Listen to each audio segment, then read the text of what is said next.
Married newly, marriage was hell. Very hell. If there's something called the heller than hell, that was exactly how my marriage was. How do you get married? And in the first week of getting married, and my wife, I just asked her a question. She got upset. I was coming from a background where we didn't know too much anger.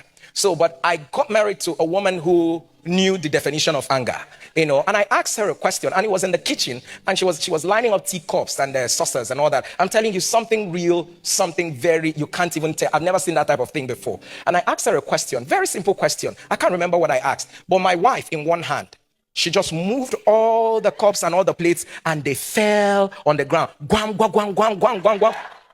And then she turned and then gave me one stare. I just moved away, went to the room, packed my things, and then I ran away from the house. Because the next thing I thought she was going to do was she was going to start beating me, because I never saw that coming. Now, this continued for a while because she had a fundamental problem, and that was a problem of anger. I couldn't talk to my wife. I couldn't say things to my wife. Every now and then, she always acted like the man in the house. But let me cut the long story short. One day, I told God, you know what? I'm done. I've done everything right in this life. The only thing I got wrong was my marriage. I said, God, you know what? You know me, I've tried. Let me even tell you one thing. My wife and I were on the streets of London. And then I told her, okay, she went into a shop. She left me in a shop. I went into another shop to pick up something. So she came back. I said, you should have told me now that you were going to the other shop. We'd have gone together. I'm not used to the code around here. She looked at me. What did you say? What did you say? So I told her, that is what I said. Do you want me to be afraid of you? That is a statement I usually use for her, because she's always acting I should start getting afraid of her. I said, do you want me to be afraid of you? And all that. When I said that, she left me in the shop and went home. Because she was living in London then, I was living in Nigeria. She left me in that shop and went home. And I didn't realize I had been left until after a while. When I now called her friend and I said, Chinwe, please, where is my wife? Where is it? I'm here. I don't know where to go to. I don't know where my wife has brought me to. She said, okay, let me call her. Chinwe called my wife. Eno, where are you? And all that. She said, I'm at home. But like, your husband is on the high street and all that. He said, let him find his way and come back. And that is how my wife left me. I came back, immediately I came back to her house. I packed my things again, changed my ticket, left that night. This is how horrible my marriage was. One day I was praying. Now, even when she returned back to Nigeria for us, because at some point we felt like we're not together. When she returned back to Nigeria for us to be together, it became worse. One day I was praying and I was telling God, you know what? This is the end. Let her go her way. Let me go my way. She's successful. I am successful. Everybody will be fine. God said something to me, and that is what I want to tell you. He said to me, this marriage is not a destination. It is an assignment. And to the extent to which you will solve this assignment will determine your promotion in destiny. When the view of my marriage changed from coming to receive love, coming to make sure she says the right thing, to the place where I have to be giving the love, to the place where I have to be the one saying the right thing, to the place where I don't have to respond to her anger. For every anger, I'm not telling you it was a bed of roses. Oh, it was not. Today, I stand to say, and I mean, my wife is one of the sweetest person you would ever meet. She was not like this. She was not like this. But God had to bring me to the place where I saw that marriage as an assignment. And the day I saw my assignment, our assignments come differently. Short essays, objective questions, this one and that one. Different, we all have our assignment. But first of all, change the mindset that this is my assignment, and your approach to your marital issues will change. Thank you very much.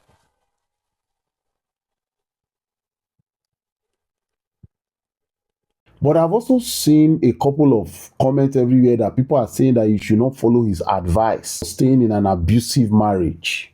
I agree with that comment that you should not follow his advice. But there is a but. You see music. Music gets genre. Abi? You will hear Afrobeat. You will hear soul music. You will hear reggae. You will hear jazz. Marriage gets genre. You see, our biggest problem is that we try to make ourselves look like we are the same with everybody. No, we are configured differently.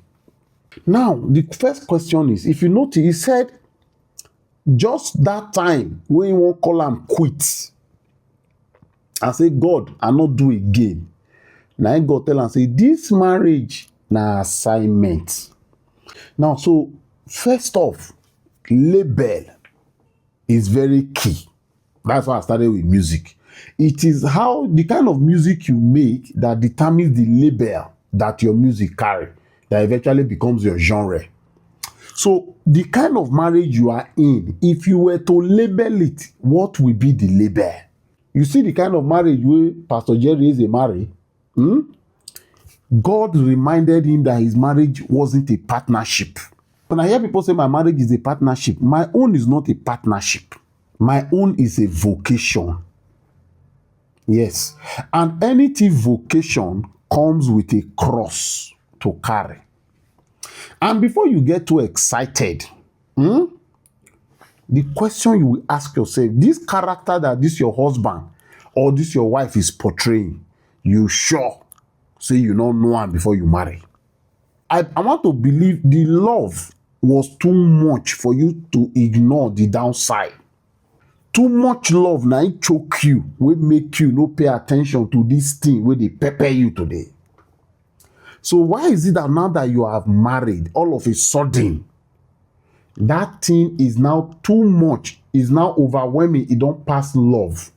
Before you marry, love supersede that fault. Now that you are married, you want people to believe that that fault don't overtake the love. So what happened? Those things that you considered will make you no put attention on the bad things. Where are they? That endurance that you had, that perseverance, where you can't go through where? Because you obviously saw these things. So during your courtship, you saw them. Oh. You saw that you were married to a man where if he vex, he dey smash phone.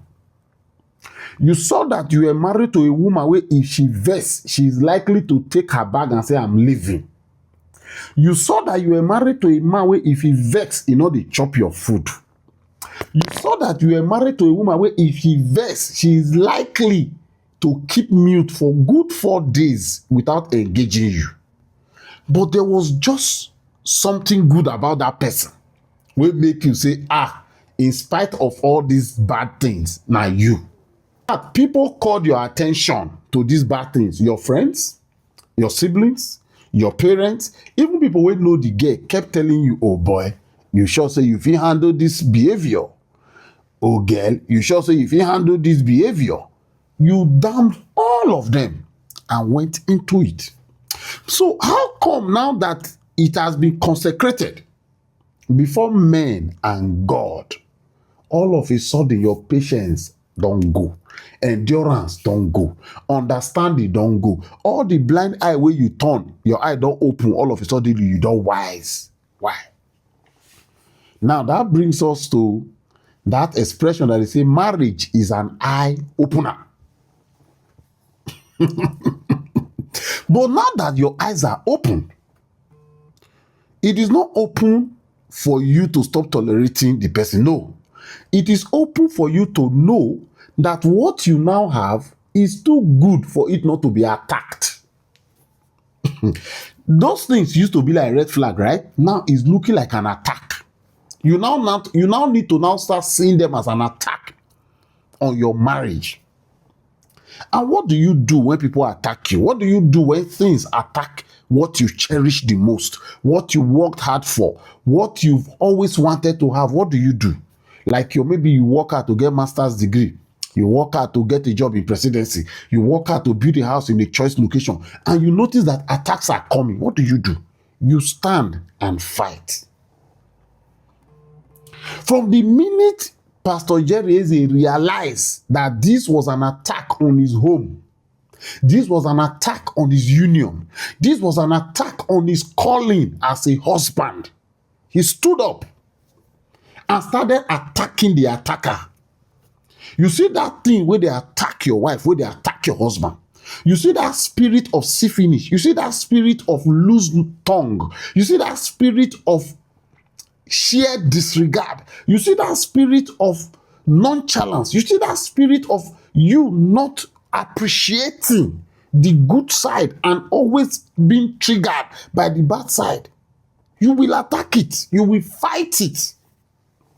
If you understand that is a vocation. Because before you are quick to insult me